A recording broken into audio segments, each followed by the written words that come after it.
What's up, everybody? I'm some random jackass on the internet with an opinion. Very rare indeed, I know. My channel is Dancing with Ghosts, which is what you're watching now, and I'm going to be reviewing the new Smashing Pumpkins album, Seer. And as you can see by my Smashing Pumpkins shirt and my Zero tattoo, I have proven my credibility just now, so nothing I say can be argued or disputed. I've just proven my street cred. No, I'm just joking, of course.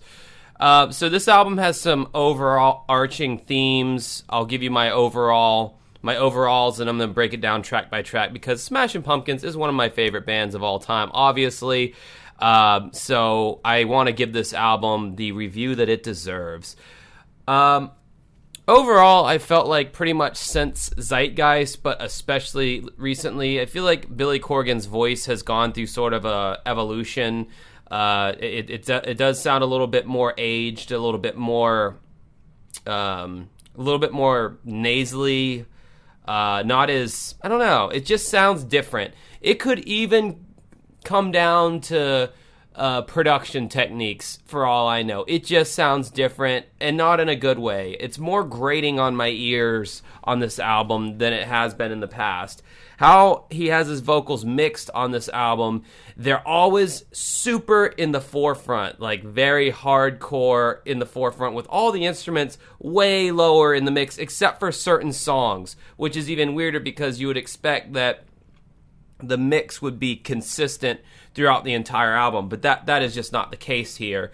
I feel like for this album, there is a definite formula that the Pumpkins have tapped into, because every song, after a while, it starts to sound very samey, which is unfortunate because if you look at their past double album, Melancholy, and instantly by me saying that, I can already hear in the comments, dude, it's not the 90s anymore. Yes, I get what you're saying, jackass. I'm not living in the past. I'm just trying to make a valid example here. You can tell I'm used to getting a lot of hate in my comments.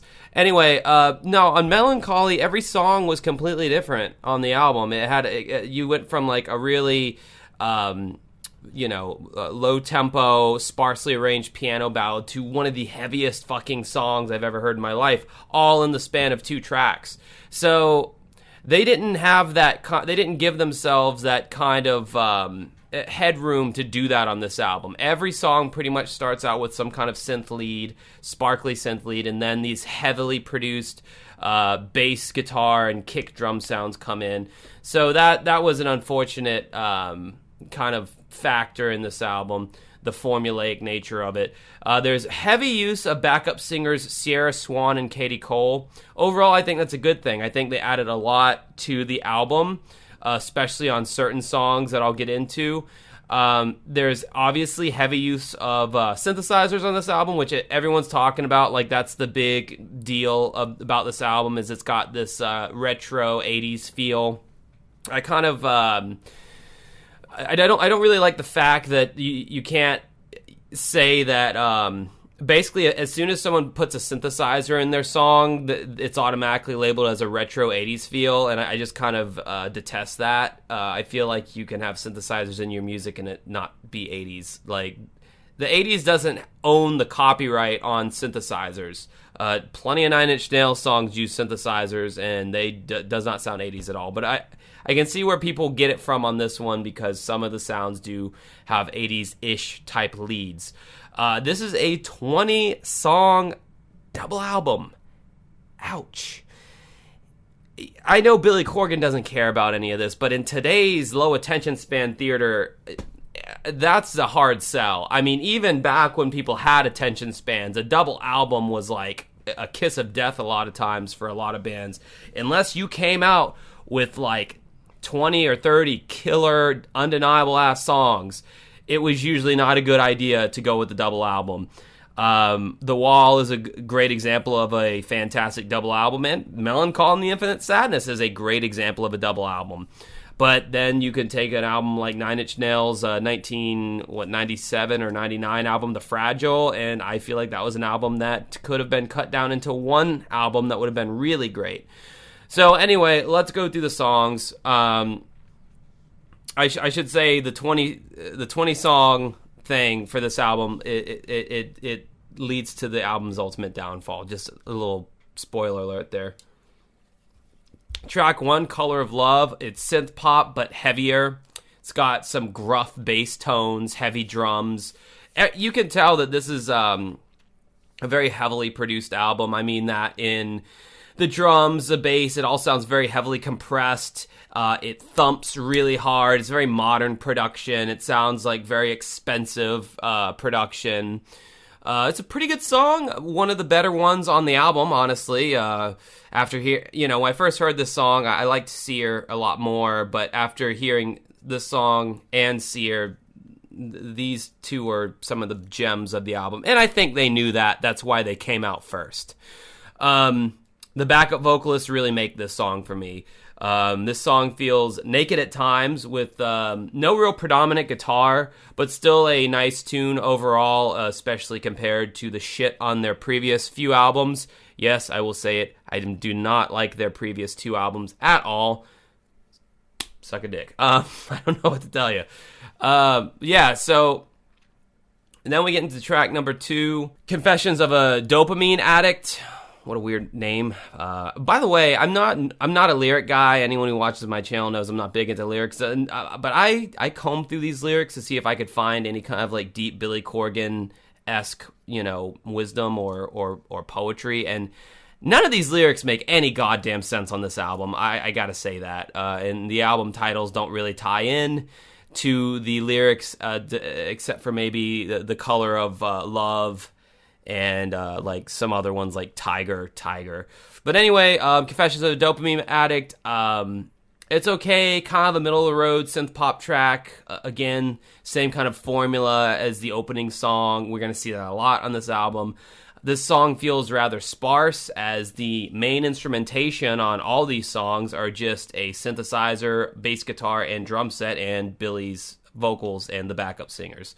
So there, that lack of mid-range that you would normally get from an electric guitar is gone on this album. So a lot of times it feels like almost like something's missing. And I'm not saying that like, oh, every song has to have an electric guitar in it because I'm a boomer who's grew up with rock and I want my rock and roll. I'm not saying that. I'm just saying that I've heard bands like MGMT and Foster the People write synth pop songs that feel a lot more fuller and have a lot more atmosphere than this. This just sounds like a rock band that is used to being a rock band that has taken out the lead guitar in substitution for a synthesizer.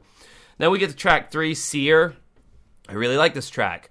They really hit a melodic high point for me. It's very new wave sounding, but darker. This song feels like the fruit of all of Billy's labor of tinkering with this new synth sound. It's funny, I've read some comments about this album, and some people are like, man, they released Seer as the lead single, and that's the song I like the least. And it's like, there's so many Smashing Pumpkin bootlickers out there who just want to pick like the most underground song on the album and be like, that's the song, man, he's speaking to me. No, you don't understand what he's talking about. I don't understand what he probably doesn't understand what he's talking about, so you're full of shit. But anyway, I'm doing a great job at making friends right now. Track 4, we have Dulcet in E. It's just a bland song to me. I'm sorry. Nothing really sticks out about it. Moving on, track 5, Wrath. This has got more of a contemporary feel to it. The synths, of course, play a big role in this song, like they do on almost every song on this album, which I like. I find this song just kind of easily blends into the background as I'm listening to it. It's mellow, but it's not as bland as Dulcet in E. Next, we have track 6, Ramona, which they made a music video for that they actually put some production value into. Hold on, let me hit my douche flute real quick. Oh, sick cloud, bro. Ramona, punchy bass and kick per every song on this album. The melodies are all over the place. I feel like there's like 4 or 5 different melody changes on this song. It doesn't really stick to the verse melody, like the verse chorus melody, like you would imagine for a normal song. I mean, there's a reason why people have been using that formula for the last, 70 years, because it fucking works. To drill a song into your head and make it memorable. He's doing like 4 or 5 different melody things. So it makes it harder for me to remember it. Therefore, I just kind of store in my mind my first impression, and I was not really a fan. Track 7, Anno Santana. The instruments are mastered much louder in the mix than Billy's vocals are on this particular track, which I think is a good thing. It's more of their classic mixing technique that they've always done, which is a good idea with a voice like Billy's. It blends best when it's further back in the mix rather than in the front and center above everything else. I feel like his voice needs to sit in with the music more. Because, I love his voice, but it's not a traditional good voice. Therefore, I feel like it works best when it's playing against a fuzzed out bass or a heavy guitar or some, crazy bass line. Unless he's doing that chest head combination voice that he does on a lot of songs like Disarm or it's more of that softer, gentler voice. Those work better, but he's just going full voice on a lot of these songs, and his voice kind of ugly on this record, not gonna lie, but I do like that song though. Track 8 is Birch Grove. Cool, almost Mellotron synth line that opens the song, but then we got Billy's voice going back to being front and center, which I can't put my finger on it. It's not doing it for me. I don't know, again, like if it's an age thing or if it's like a studio production technique. He's been doing this on the last 4 albums that he's come out with. I remember hearing it on Zeitgeist and thinking about how shocking it was. Like when I first heard Tarantula and he's like, I don't want to fight every single night. His voice was so right in your ears in the headphones, and it's like, whoa, that is different. And he's been mixing his voice like that ever since, and I don't think it works good for for the kind of vocals that he has, personally. I think it needs to be more back in the mix and let the instruments do the heavy lifting, for fuck's sake. He's so good at instrumentation. And I mean, again, the melodies are hard to grasp on this album, and I'm a hook junkie. I don't think there's anything wrong with that, and I'm not really hearing any strong hooks on this album vocally. Next, track number 9, Wyytch. This song fucking rocks. This is easily my most favorite song off the album. This harkens back to Zeitgeist era good, to where, he may not have his original band with him or whatever, but they never contributed much anyway.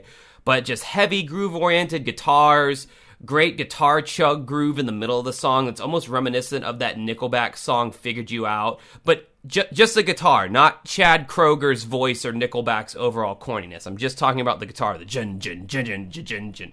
Anyway, heavy down-tuned guitars and Billy Corgan's vocals just go together like chocolate and peanut butter. I just can't deny the fact that is an inalienable truth in my world. Up next, we get the track 10, StarCraft. First of all, that's my favorite PC game of all time, but it's also a Smashing Pumpkins song now. Song starts off with this bad clap sample that you would find on any cheap drum machine. Billy's voice is super loud in the mix yet again. The vocal performance on this track isn't very good. Blinding me with signs. I don't know why he feels the need to do shit like this nowadays, but he does it a lot. He's got to know that doesn't sound good. This song should have been left off the album, undoubtedly, in my personal opinion. Track 11, we get Purple Blood. Starts out with this cool, dark bass and drum groove. Billy's voice is yet again too loud in the mix, in my opinion. No one needs to hear Billy's voice that loudly and clearly in the mix. I feel like the song could have been cool if they had maybe bumped up the energy a bit more. It started off with great potential, and then it just kind of peters out. Track 12, Save Your Tears, very cool synth intro. Per the usual formula of this album, there is some kind of sparkly synth intro, and then Billy's voice comes right in about 10 seconds into the song, and there's usually some bump, bump, bump, heavy, punchy kick and bass guitar. Very formulaic for this album. The instruments are too low in the mix on this song, I feel. Billy seems to be very keen on showing off his voice in this album. Which is more of a hallmark of a pop album than it is a rock album or even a synth-based rock album. Like some of the synth sounds in this song would fit right in on a Pink Floyd song, but they're so in the background in favor of Billy's voice taking up most of the space. That's overall a good song, though. Up next, we get to track 13, Telegenics. I honestly couldn't tell you the difference between this song and all the other songs I've heard on this album so far. The formula is getting really heavy at this point. These songs are all starting to blend together to me, and the melodies aren't really standing out. Track 14, Black Forest, Black Hills. Very cool dark wave intro, very befitting of the title. This song has a very overdriven bass tone that is taking up as much space sonically as Billy's vocals, which balance each other out much better than the previous couple of songs. There's a cool little bridge break right at the perfect time in this song to kind of change things up a bit, which then makes you appreciate the chorus or the verse when they do go back into the verse. So, decent song. Adrenaline, heavy synth bass starts out this song. Billy comes right in as he usually does in this album. Heavy synth drums with a thin offbeat hi-hat that is reminiscent of dance music. Weird choice because the sample kind of cheapens the overall sound of the song and the production. There's very rich synth work on the chorus. Almost dare I say it sounds epic. I'm not one to look into Billy's lyrics very much, but I believe this song is about playing a show in front of a bunch of people, or just being a rock star in general, with the refrain, "When you're on stage, that's life." And then he has this curious lyric: "These riffs don't mean shit but what I want." Billy's one of these guys that's constantly acting like he doesn't care about what the fans think or what the fans want, but like at the end of the day, in the back of his mind, he totally cares what the fans think and what the fans want. And so again, I try not to look too deep into Billy's lyrics, and I feel like the older he's gotten, the more obscure and the more out there he's gotten with his lyrical concepts. I mean, you take a song like the aforementioned Disarm, which is clearly about the abuse he suffered as a child, and the lyrics were a bit more direct back in the day. Nowadays, they're very, Greek mythology and whatever weird book Billy's reading at the time makes its way into a lot of his lyrics now. But I really thought that was a curious lyric. "These riffs don't mean shit but what I want," because he's probably gonna get a lot of shit for this album, which is unfortunate because I do like the overall direction, but there's just, I'll get to that at the end. Track 16, Haunted. Very sparse musical arrangements in this song except for the chorus. Heavy synth drums, pretty weak vocal melodies that don't stick with me. Track 17, The Hidden Sun. 20 seconds into this song, and I already hear the formula that's going to be used for the rest of the album. At this point, honestly, I'm getting fatigued.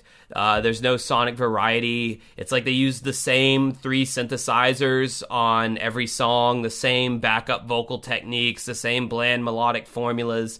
I don't want to hear the rest of this song, so I skipped it. Track 18, Schadenfreude. Boring, formulaic. Could have easily left this song off the album. Track 19, Tiger Tiger. Song starts off with a synth lead and some bouncy bass. Let me guess, Billy's vocals are going to come squawking in with some non-memorable melody and some incoherent lyrics. Check, I was right. And finally, the last song, Minerva. Will this album end with a bang? We got a synthy line that opens up the song. Surprise! Billy comes in with an unmemorable vocal. His backup singers come in with some oohs and ahs. And the album kind of ends with a wet fart instead of a bang. My takeaway is, I am super glad that Billy is trying something new. I am, because I can tell you the last few albums he did were just not good. Especially his last album, Moments to an Elegy or whatever. I probably got the name of the album wrong because that's just how little I care. The album was so bad. I've given it so many chances. It's not like Adore, okay? Adore was an album that when I first heard it when I was like a early teen, I was like, man, this album sucks. Fuck this album. Now it's literally one of my favorite albums by them. It was one of those albums that took a lot of time to grow on you, but man, if you put the time into it, it offered so much depth, such a great album. Every song on there is incredible. This and his last few albums, I fear they're not going to be that way, because I've heard people describe this album as a pop album. And yeah, I mean, if you look at how it was even produced, okay, his vocals are rising above the mix. There's really no guitar to speak of except for on certain standout songs like Wyytch.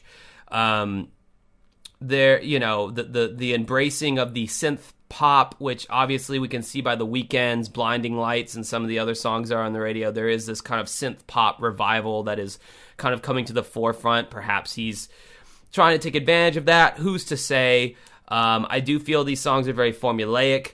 It doesn't take long until they all just start to bleed together. If you had this album on in the background, it would just literally sound like one long song with the utter lack of variety in instrumentation and melodic choices.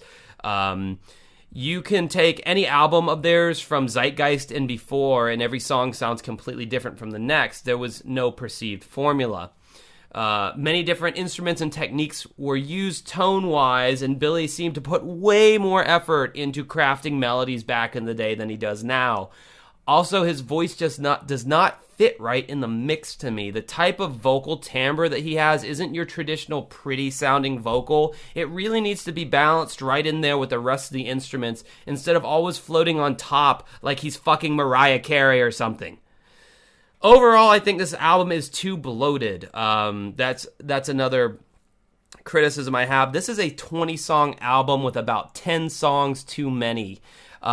Give me Color of Love, Seer, Wrath, Anno Santana, Wyytch, Save Your Tears, Black Forest, and maybe Adrenaline, and call it a day.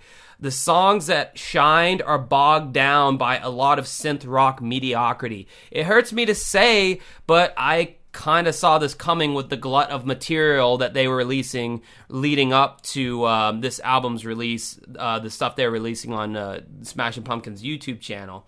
So it's unfortunate, I don't care for the album. I will definitely listen to some of the choice cuts that I just pointed out. I got about 6 or 7 songs I do genuinely like, which I think is their best song they've done in a while, along with Seer and Color of Love. So anyway, let me know what you think. I've probably antagonized some of you with some of my comments, but don't take it too seriously. Don't let your butt be too hurt. And yeah, let me know in the comments below what you think. Remember to like, subscribe, and share this video. And until next time, have a good rest of your night.